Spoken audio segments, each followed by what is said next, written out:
प्रभु मैं तेरा तेरा तेरा, तू मेरा मेरा मेरा, मैं तेरा तेरा तेरा, तू मेरा मेरा मेरा। जितना जितना व्यक्ति अंतर्मुख है उतना ही उतना स्थितियों पर पैर रखने की ताकत ज्यादा है।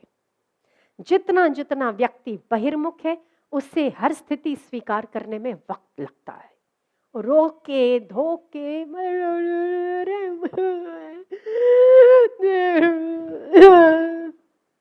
ज्यादा रोएगा, ज्यादा परेशान होगा।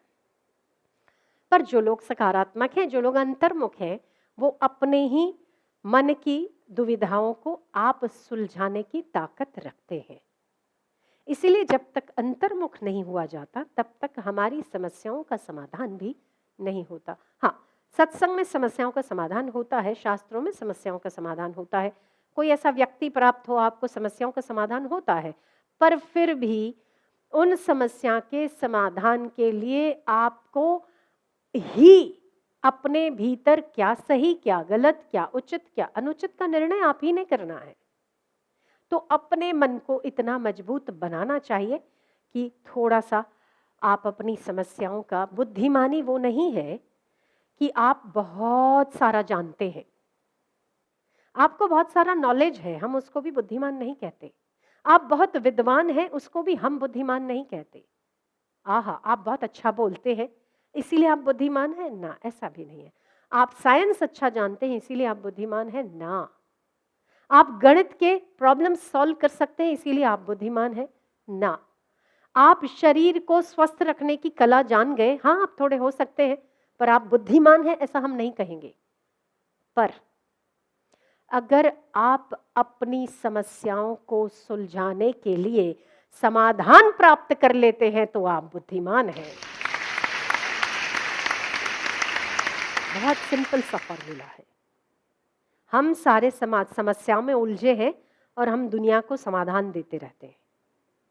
मेरा मन उलझा हुआ है और मैं दुनिया को समाधान देते रहूं, तो ये कोई बुद्धिमानी तो नहीं है, है ना। तो बुद्धिमानी कहाँ है?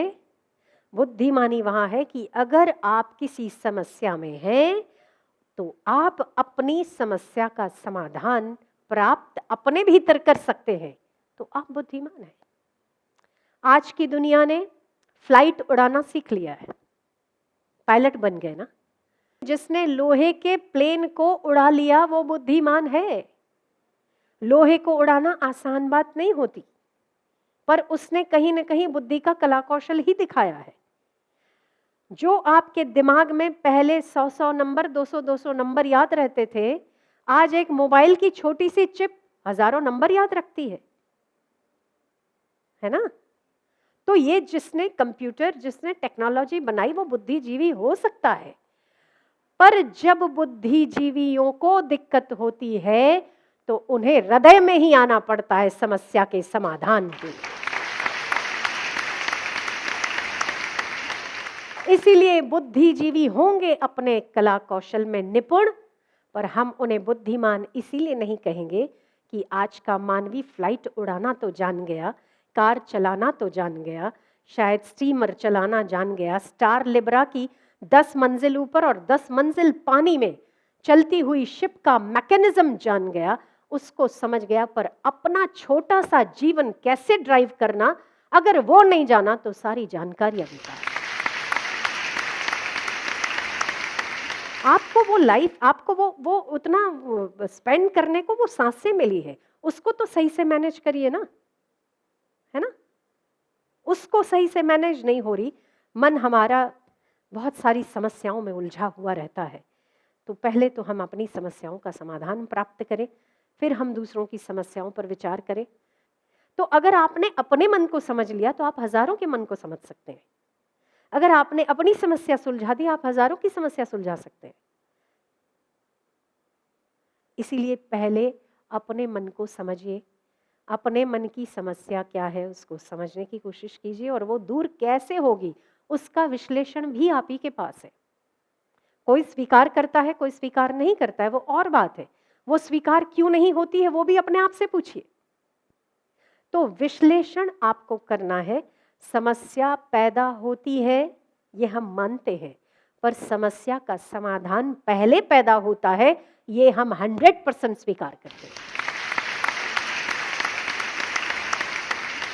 आप पैदा हुए थे, आपने भगवान को चिट्ठी लिखी थी एक बार कि 27 तारीख मार्च का महीना 1984, 1979 मैं फलाना आदमी धरती पर जाने वाला हूं, मेरी व्यवस्था करो नहीं तो आप कुछ नहीं करने वाले थे। आपने नहीं कहा, व्यवस्था हुई। ठीक है, हुई ना। किस माता पिता के घर आप पैदा होंगे वो उसकी व्यवस्था है। आपके पास कोई चॉइस नहीं थी, कोई सिलेक्शन नहीं है। ठीक है, किस माता पिता से के ऋणानुबंध में आप पैदा हो रहे हैं, कौन से आपके सिबलिंग्स होंगे, कौन से भाई बहन होंगे, उसका क्या ऋणानुबंध होगा, ये भी उसकी व्यवस्था है, सेट व्यवस्था है। ठीक है, उसमें कोई दो राय नहीं है। तो आपने कभी अपने माता पिता को लेटर लिखकर नहीं कहा कि मैं महाशय आ रहा हूं, टू टू टू मेरी व्यवस्था करके रखिएगा, कभी नहीं। आप पैदा हुए, माता के शरीर में दूध की व्यवस्था थी या नहीं थी? थी, हाँ या ना? थी ना? ठीक है। आपको भूख लगना शुरू हुई थी तब जब 14 महीने, 12 महीने या 9 महीने के थे।